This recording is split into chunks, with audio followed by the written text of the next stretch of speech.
Então você considera essa interpretação. Não, antes tem uma coisa. Uhum. Antes tem uma coisa. Já começa por aí. Te ouvindo aqui. O ser humano não é o melhor dos bichos para interpretar coisa. Exatamente. Faz tempo. Uhum.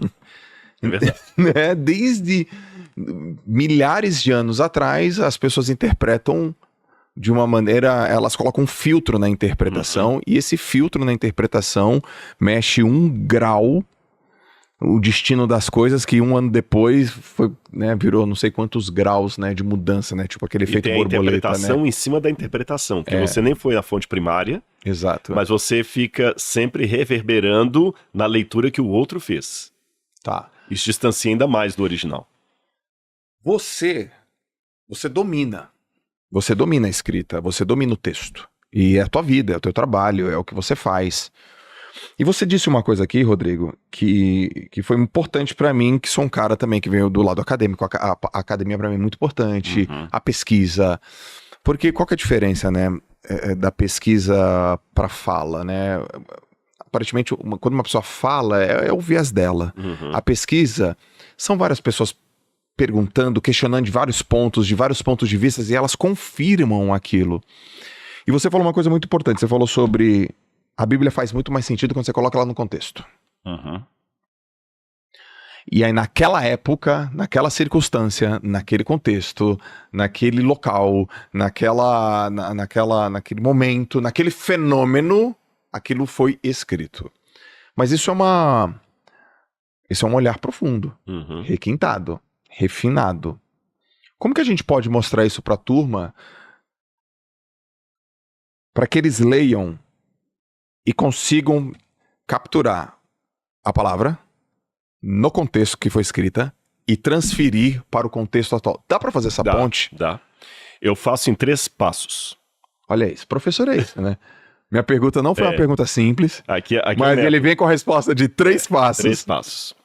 O primeiro, eu não posso me considerar especialista em Deus. Você sabe que a teologia, ela tem uma diferença de todas as áreas acadêmicas que você mencionou. Você descreveu muito bem a academia, mas a teologia, ela tem uma forma by itself. O que eu quero dizer com isso?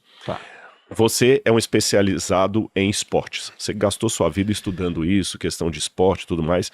Eu nasci com 2 pernas esquerdas e não sou canhoto. Eu procuro fazer alguma coisa de academia. Como é que é? Eu nasci com 2 pernas esquerdas e não sou canhoto. O único lugar que eu fui mandado embora foi de uma escolinha de futebol lá de Belo Horizonte, do Jardel Esporte Clube, que era um jogador do América. E esses dias até achei minha carteirinha lá e tudo. E ele pediu, eu comprei chuteira e tudo. E ele pediu meu pai, devolveu o dinheiro pro meu pai e me tirou.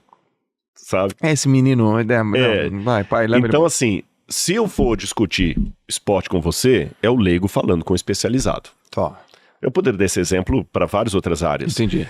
Você entende muito de esporte, mas de direito você não entende, nem de medicina. Se você for conversar com um advogado, o advogado fala, desculpa. Aqui é minha área de especialização. Na teologia eu não posso dar essa carteirada. Ninguém. Porque por mais que eu estude, eu tenho um doutorado em teologia, mas eu sou doutor em teologia, não sou doutor em Deus.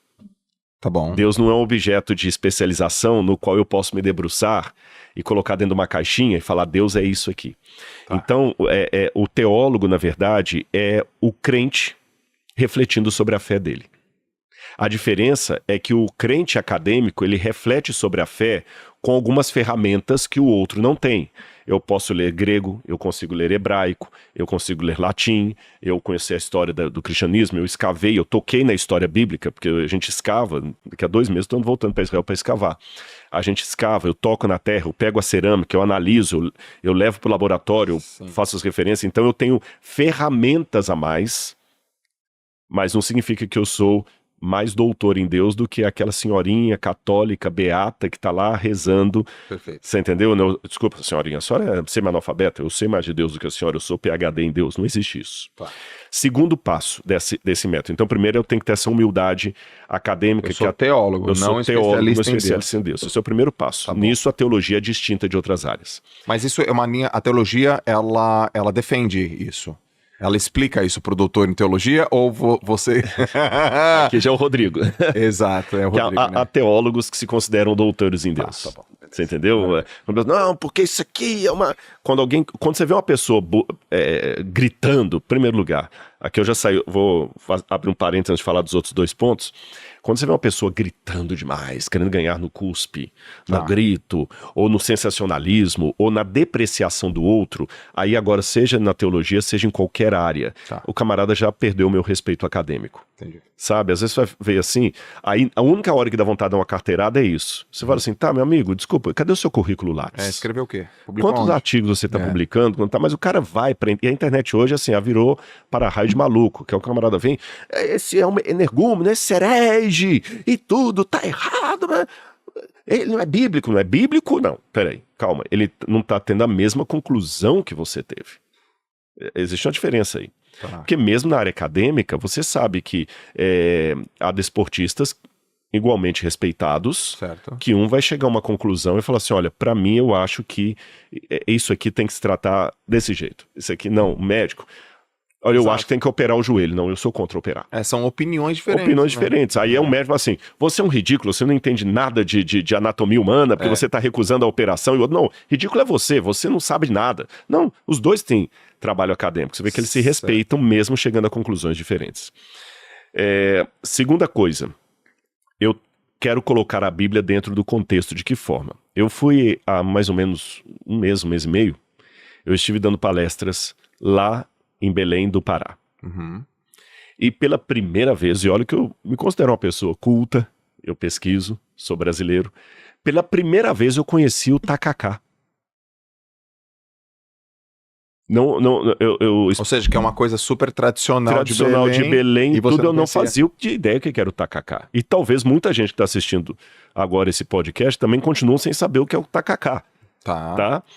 A única coisa que eu sabia de tacacá, a primeira vez que eu ouvi a palavra tacacá, e a única coisa que eu sabia até um mês e meio atrás, era aquele pedacinho da música da Joelma, eu vou tomar um tacacá, de boa. Eu ouvi que aquele... eu nem sei o resto da música, mas esse pedacinho... Canta. Já pensou? Porque eu tô em outro lugar. E a música da Joelma ainda. E a música da Joelma. Beijo pra você, Joelma. Beijo, Joelma. É isso aqui mesmo. Eu não conheço o resto da música, mas esse refrão fica igual o jingle na cabeça da gente. Mas eu não sabia o que era o tacacá. Aí lá me explicaram que era feito com camarão, tem até uma goma que eles fizeram até um tacacá sem camarão pra mim, porque eu não como frutos do mar. Sim. Confesso, os paraenses não ficam chateados, eu não gostei muito do tacacá. Não gostei. Mas amei o Pará, fui muito bem recebido pelos paraenses, amei ali, já não é a primeira vez que eu vou lá, mas o sabor do cacacá eu não gostei muito. Perdão por isso, paraenses.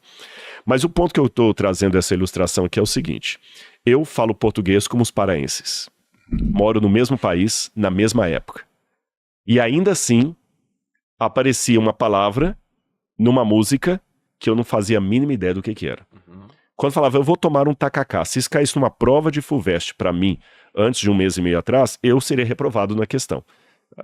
O que é tacacá? Se você falasse que era um suco, eu ia acreditar. Se você falasse que o tacacá era um caldo, eu ia acreditar. Se você falasse que era um chá, eu ia acreditar. Eu não sabia o que era o tacacá. Agora, se isso pode acontecer hoje, em pleno século XXI, de uma música que é composta no idioma que eu falo e no país que eu moro, imagine em relação à Bíblia, que foi escrita há mais de 2000 anos. Imagina se eu nunca tivesse ido ao Pará, ou se eu não tivesse tido essa palestra lá que eu fui. Eu continuaria até hoje sendo um ignorante com relação a essa parte da música da Joelma. Sim. Agora, vamos fazer um paralelo. Se a música da Joelma hoje pode trazer uma expressão que eu não faço a mínima ideia do que é, imagine um salmo que foi escrito há 2.800 anos. Imagina uma expressão de Jesus que foi escrita há 2000 anos, num outro idioma, no aramaico, que reportava um hebraico que não é o hebraico de rua de Israel hoje. Sim. Não é o ivrit modernit que eles falam hoje, é um outro hebraico. Dá para ler, mas não é a mesma coisa, como o português de Camões e o português que nós usamos hoje. Então eu tenho que colocar a Bíblia dentro do contexto, assim como eu fiz com o Pará.